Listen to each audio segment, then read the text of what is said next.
Halina't pasyalan natin ang Barangay Silunay, ang isa sa most promising barangay dito sa lungsod ng Calapan.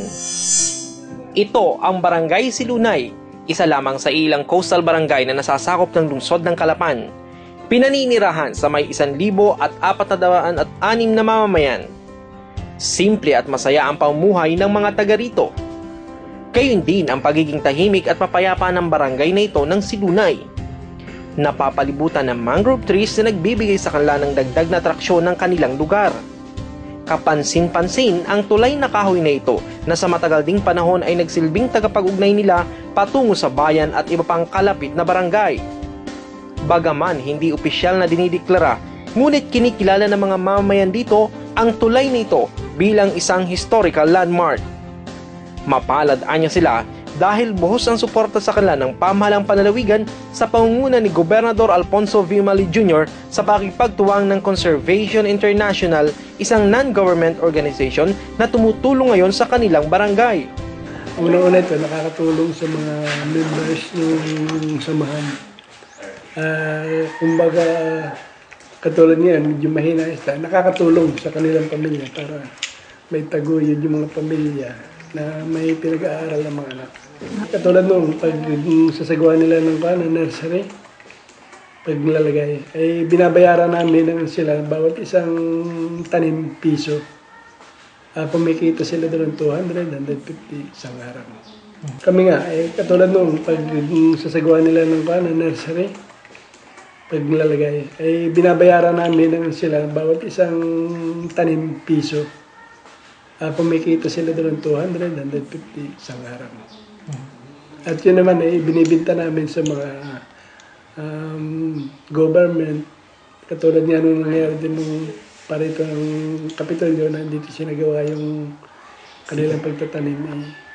Binayaran kami ng 50,000 para doon sa mga binhi na itinanim nila. Matatanda ang pinangunahan kamakailan ni Governor Umali kaysa mga hepe at kawani ng provincial government sa pagtatanim ng may 5,000 mangrove propagules sa Silunay Mangrove Forest na isa sa mga marine protected areas ng Oriental Mindoro. Ang mangrove forest ang nagsisilbing buffer zone o proteksyon ng mga barangay mula sa malaking alon o pagtaas ng tubig dagat, lalo na kung may bagyo at iba pang kalamidad. Ang Barangay Silunay ay benepisyaryo ng mga proyektong pinagtutuwangan ngayon ng pamahalang panlalawigan sa pamamagitan ng Strategic Intervention Community Action Towards Development o SICAD, Conservation International at Malampaya Foundation Incorporated. Isa na rito ang Mangrove Nursery na pinagkakakitaan ng mga taga rito. Matatandang tumanggap ng 50,000 pesos ang barangay na ito bilang kabayaran sa mga itinanim na propagules na mga kawani ng Kapitolyo kamakailan na mismong sa barangay din nila itinanim. Samantala, isa rin sa mga proyekto ng provincial government ay ang sinisimula na ngayong 400 meters boardwalk na pinangangasiwaan ng SICAD na nagkakahalaga na may 100,000 piso. Ito ay isang ecotourism project sa bahagi ng mangrove protected area na magdadala sa kanilang lugar ng dagdag atraksyon at pagkakakitaan. Dahil ang barangay na ito ng Silunay ay malapit sa dagat, pangingisda ang pangunahing ikinabubuhay nila.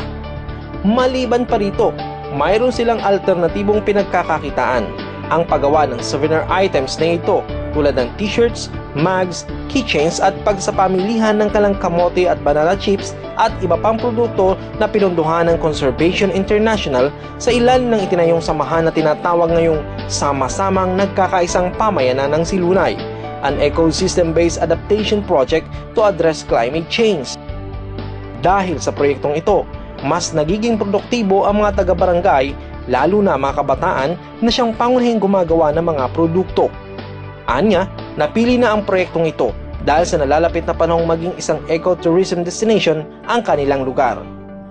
Ayon sa Sangguniang Kabataan Chairman Jimmy Evangelista, malaki ang naitutulong nito sa kanya at sa kapwa niya kabataan, lalo na ang mga out-of-school youth. Sa halipaan niya na mapagtuunan nila ng pansin ang masamang gawain tulad ng paggamit ng pinagbabawal na gamot, dito na lamang nila nagugugol ang kanilang oras. Ito po yung aming mga produkto. Ito po yung sa tulong po ng Conservation International. Binigyan po kami ng puhunan upang magkaroon kami ng negosyo or mapagkakitaan ng mga kabataan din sa aming barangay. At ang naisip nga po namin dahil sa aming mga pagpupulong ay itong souvenir na dahil magiging ecotourism destination po ang aming barangay. So naisip po namin na itong mga souvenir na ito ang malaki may tutulong sa amin, lalo na sa mga kabataang out of school youth na nandito sa aming barangay. So yun, parang kaugnay na rin po nito, meron po kaming pagtatanim, tumutulong po rin po kami sa pagtatanim ng aming mangrove para mas mapalago ito at maging kaaya-aya po sa lahat. Magkapasalamat rin po kami sa mga magulang din po ng mga kabataan na mas pinahintulutan nila na halip na mabaling po sa ibang gamit ng mga samang gamot, mga droga, dito po nila pinili na mas maging interesado ng kanilang mga anak upang mapalayo ito sa mga samang bisyo. Dahil malaking promosyon ito at may tuturing nilang malaking biyaya para sa kanilang barangay, ito ang mensahe ni Silunay Barangay Captain Benicio Vergara. Una-una, siyempre, nagpapasalamat kami sa mga biyaya na pinagkaloob sa amin ng provincial government. May pinagkalooban din kami dito ng isang barangay hall na ngayon ay tapos na yung phase 1 at ang alam ko pinunduhan daw yung phase 2 para matapos na. At may propose din ng ating governor na bibigyan niya ng pondo itong aming kalsada na masamintuhan. Kaya kami nagpapasalamat sa ating mahal na gobernador at natutok siya.